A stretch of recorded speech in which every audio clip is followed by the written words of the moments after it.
Goan style pork విండాలు ఇలా ఒక్కసారి try చేసి చూడండి, జన్మలో వదిలిపెట్టరు. నేను కిలో పావు బోన్లెస్ పంది కూర తీసుకున్నానండి.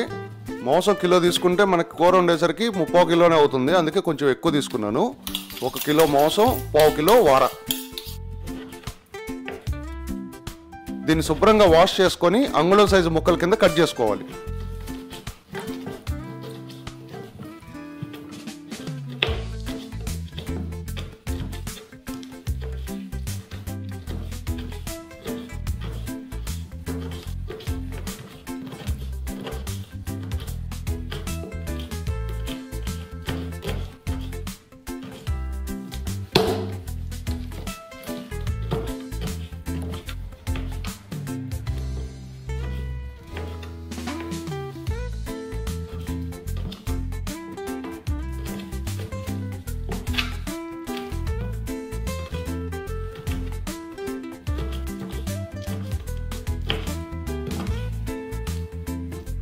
ముక్కలన్నీ కట్ చేసుకున్నాక 1 చెంచా వెనిగర్ వేసి బాగా కలిపి పక్కన పెట్టుకోవాలి. ఇప్పుడు మసాలా ప్రిపేర్ చేసుకుందాం. 10 వెల్లుల్లి రెబ్బలు, 1 అంగుళం సైజు అల్లం ముక్క బాగా దంచుకోవాలండి. ఇప్పుడు 10 ఎండు మిరపకాయలు,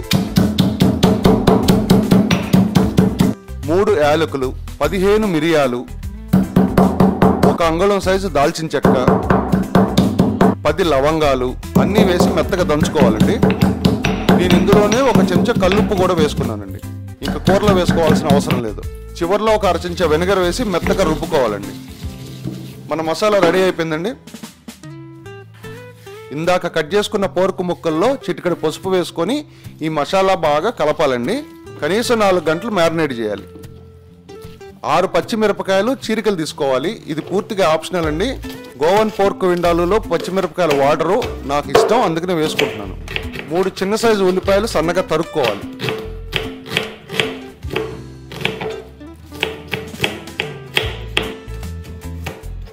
పంది మాంసంలో చాలా యానిమల్ ఫ్యాట్ ఉంటుందండి. నేను ఉల్లిపాయలు పచ్చిమిరపకాయలు వేపుకోవడానికి 1 చెంచా వేరుశనగ నూనె మాత్రమే వాడుతున్నాను.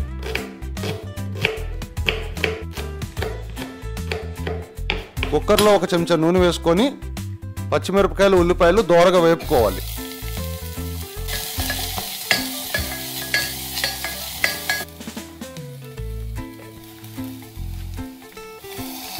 అవి వేగగానే మ్యారినేట్ చేసుకున్న మాంసాన్ని అందులో వేసేయాలి. సన్నటి సెగ మీద 5 నిమిషాలన్నా వేగనివ్వాలండి. ఇప్పుడు 1 పెద్ద గ్లాసు వాటర్ పోసుకోవాలి.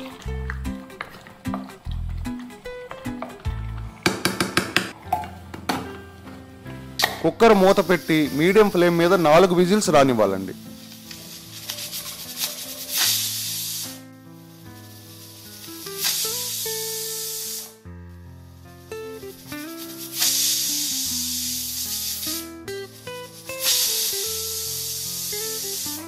కుక్కర్ ఆవిరిపోయాక ఈ కూరనంతా ఒక కాస్ట్ ఐరన్ ప్యాన్లోకి ఉంచుకోవాలి.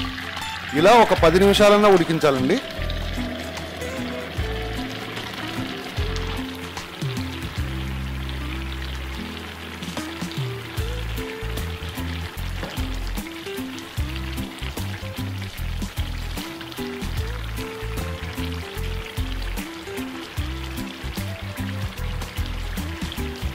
చివర్లో కాస్త కొత్తిమీర వేసి మంట ఆపేయటమే.